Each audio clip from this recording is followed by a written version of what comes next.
বিসমিল্লাহির রহমানির রহিম। আমি ডাক্তার মরিয়ম বেগম, শিশু বিশেষজ্ঞ।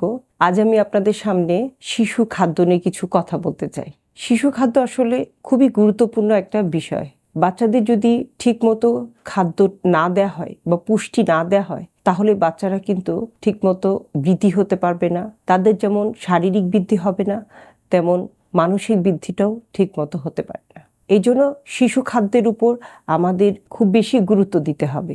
আমরা যদি একটু স্টাডিগুলোকে দেখি, দেখা যাচ্ছে যে শিশু ঠিকমতো কেউ যদি বুকের দুধ না খাওয়ায়, তাহলে 1 মিলিয়নের বেশি বাচ্চা মারা যায়। 1 মাসের মধ্যে যদি ঠিকমতো বুকের দুধটা না খাওয়ানো হয়, যদি ঠিকমতো তাদেরকে কমপ্লিমেন্টারি ফিডিংটা না দেওয়া হয়, তাহলে বিলো 5 ইয়ার্সের ডেথ রেটটা অনেক বেড়ে যায়। এই জন্য আমাদের শিশু খাদ্যের উপর খুব বেশি গুরুত্ব দেওয়া প্রয়োজন। শিশু খাদ্য বলতে আমরা জন্মের পরপরই বাচ্চাকে 1 ঘন্টার মধ্যে শাল দুধ খাওয়ানোটা আমাদের জন্য খুবই জরুরি।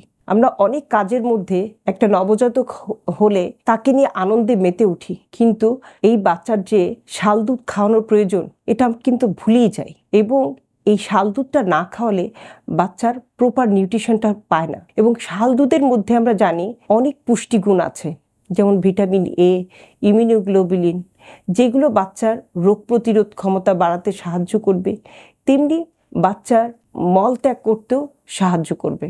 এর জন্য আমাদের একটা নবজাতক হওয়ার পরপর আনন্দের সাথে সাথে বাচ্চাকে যে বুকের দুধ খাওয়াতে হবে সেটা যেন আমরা ভুলে না যাই।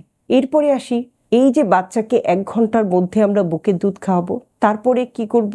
এই বাচ্চাকে টানা 6 মাস মানে 180 দিন বুকের দুধের পাশাপাশি আমরা কোনো পানি, মধু, এমনকি কোনো প্যাসিফায়ারও দিব না, যেটা তার বুকের দুধ খেতে বাধা সৃষ্টি করে। অনেক সময় দেখা যাচ্ছে যে মা দাদিরা বলে বাচ্চা তো খুব কাঁদে। একটা বাচ্চা কিন্তু কিছুই বলতে পারে না, তার মুখের ভাষা হচ্ছে কান্না। তো কান্না করলেই মানে হচ্ছে তার ক্ষুধা লাগছে, এই জিনিসটা কিন্তু আমরা মাথায় রাখবো না। আমরা চিন্তা করতে হবে কান্না মানে ওর কোথাও কোনো সমস্যা হচ্ছে। হতে পারে সে কোনো পটি করেছে, হতে পারে তার কাপড়টা কমফোর্টেবল না, হতে পারে তার পেটে গ্যাস হচ্ছে। অথবা এই দিকগুলোর দিকে আমরা একটু লক্ষ্য রাখবো।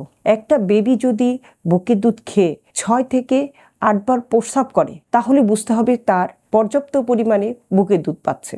এবং বেবিটার যদি ওজনটা বৃদ্ধি হয়, তাহলে আমরা বুকের দুধের বাইরে অন্য কোনো কথা চিন্তাই করব না। এটা হচ্ছে একটা ফিজিওলজিক্যাল ইফেক্ট। আমরা যখনই বুকের দুধের পাশাপাশি অন্য কথা মাথায় আনবো, তখন কিন্তু মিল্ক সিক্রেশনটা আমাদের কমে যায়। এই জন্য আমাকে 6 মাস অর্থাৎ 180 দিন পর্যন্ত শুধুই বুকের দুধ আমাদেরকে খাওয়াতে হবে। এরপরে 6 মাস বা 180 দিন পার হয়ে গেলে আমরা বাচ্চাকে কমপ্লিমেন্টারি ফিডিংটা দিব। কমপ্লিমেন্টারি ফিডিং বলতে আমরা বুকের দুধটা কন্টিনিউ করব, সাথে বাড়তি খাবার দেব।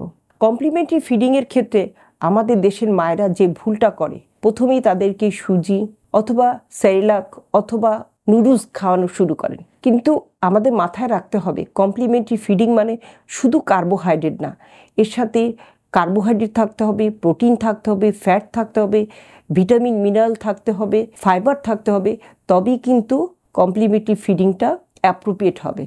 আমরা শুধু কার্বোহাইড্রেট খেলে একটা বাচ্চার কোষ্ঠকাঠিন্য হবে এবং প্রোটিন ডেফিসিয়েন্সি হয়ে যাবে। এই জন্য কমপ্লিমেন্টারি ফিডিংয়ের সাথে আমাদের ভাত, আটা, রুটি, এর সাথে আমাদের মাছ মাংস যোগ করতে হবে, চর্বি জাতীয় খাবার যোগ করতে হবে, ডিম যোগ করতে হবে এবং ফাইবার, ফলমূল, শাকসবজিটাও যোগ করতে হবে। আমাদের মাথায় রাখতে হবে কমপ্লিমেন্টারি ফিডিংয়ের সাথে আমরা কিন্তু ব্রেস্ট ফিডিংটা কন্টিনিউ করব এবং এটা পুরো 2 বছর পর্যন্ত কন্টিনিউ করব। আমরা যদি ব্রেস্ট ফিডিংটা এবং কমপ্লিমেন্টারি ফিডিংটা অ্যাপ্রোপ্রিয়েটলি দিতে পারি, সামনে কিন্তু একটা সুন্দর নাগরিক আমরা তৈরি করতে পারবো, একটা সুন্দর জাতি তৈরি করতে পারবো। মাথায় রাখতে হবে যদি কোনো বাচ্চার পুষ্টির অভাব থাকে, সে যেমন শারীরিকভাবে বৃদ্ধি পেতে পারে না, মানসিকভাবে বৃদ্ধি পেতে পারে না। আমরা জানি স্বাস্থ্যই সকল সুখের মূল, অতএব স্বাস্থ্যের দিকে আমাদের লক্ষ্য রাখতে হবে। আর একটা ইম্পর্টেন্ট মেসেজ একটু আপনাদের কাছে আমরা দিতে চাই, সেটা হচ্ছে এখন মায়েরা বাচ্চাদের খাওয়ানোর জন্য টিভি, মোবাইলটা খুব বেশি ইউজ করে। এই টিভি, মোবাইল কিন্তু তার খাবারের জন্য খুবই প্রতিবন্ধকতা সৃষ্টি করে। একটা বাচ্চাকে যখন আমরা খাওয়াবো, আমাদের সাথে নিজে বসে খাওয়াতে হবে, তাকে একটু দেখাতে হবে আমরা কি খাচ্ছি, তার রং কি, তার গন্ধ কি।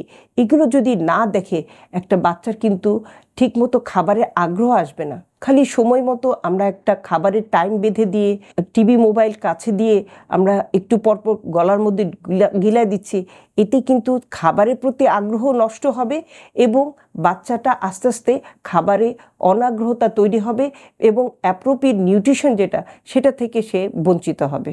আশা করি আজকের এই কথাগুলো আপনাদের দৈনন্দিন জীবনে খুবই কাজে লাগবে এবং আমরা একটা সুন্দর ভবিষ্যৎ এবং সুন্দর নাগরিককে পাবো। আল্লাহ হাফেজ।